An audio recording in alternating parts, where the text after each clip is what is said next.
Salut, j'espère que tu vas bien. Comme tu peux le voir, moi ça va. Aujourd'hui, on va parler de Matthieu 26, versets 37 à 38. Voilà, j'ai été touchée par ce passage dans lequel Jésus a souffert intérieurement et il l'a exprimé et les disciples n'ont pas compris le message. Jésus a dit à ses disciples, à ses trois intimes, que son âme était triste jusqu'à la mort. Et le problème, c'est qu'avant de le dire, avant de le verbaliser, il l'a éprouvé. Donc, il avait ça à l'intérieur de lui, il éprouvait des tristesses, il éprouvait de la tristesse, il éprouvait des angoisses. Et il l'a dit, il l'a verbalisé à ses disciples, et ses disciples ne l'ont pas compris.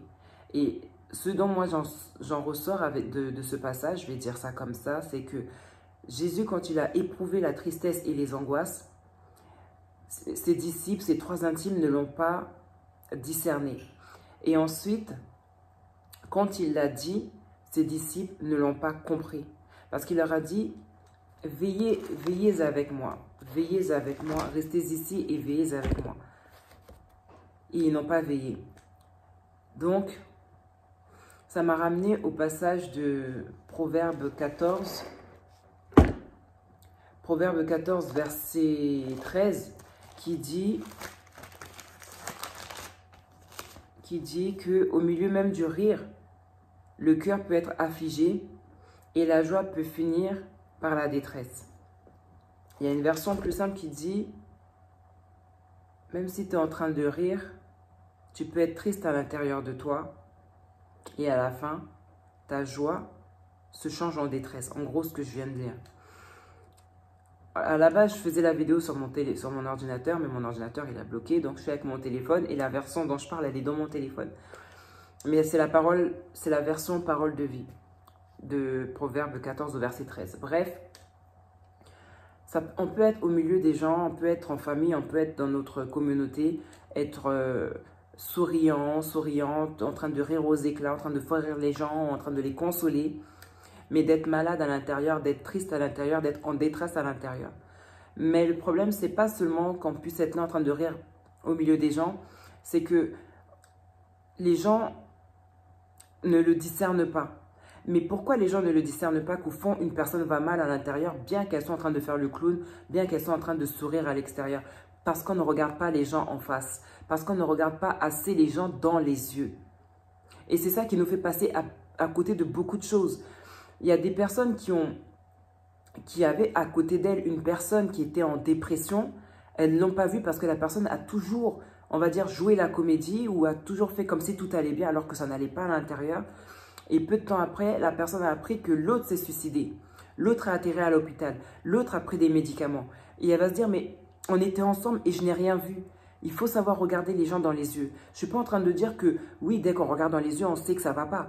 Mais il y a une possibilité de pouvoir distinguer, discerner qu'il y a quelque chose qui ne va pas chez un tel. Et nous devons aussi apprendre à demander au Saint-Esprit à nous révéler, peu importe, à nous révéler les choses cachées chez les gens.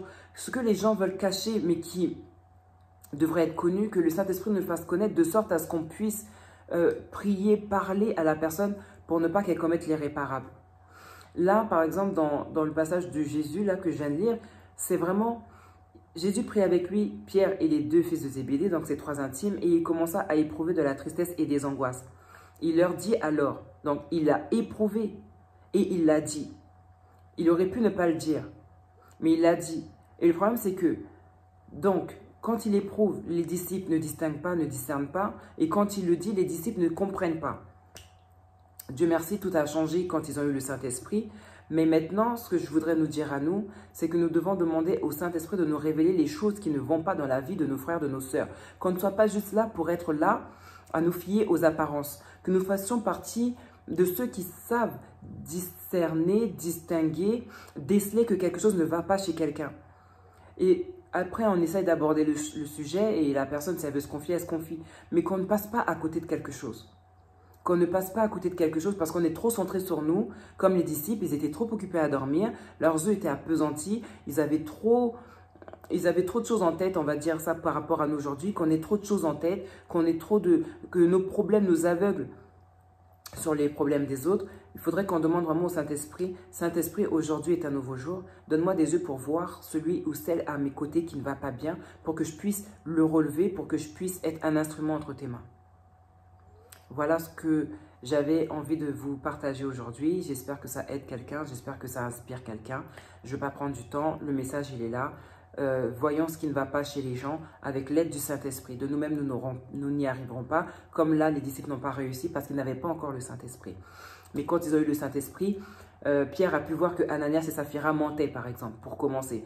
Donc, c'est juste pour dire que demandons l'aide du Saint-Esprit pour qu'il nous oriente sur les choses qu'on ne voit pas et qui pourraient être visibles à nos yeux avec le Saint-Esprit, mais qui ne le sont pas sans le Saint-Esprit. Sur ce, bon courage.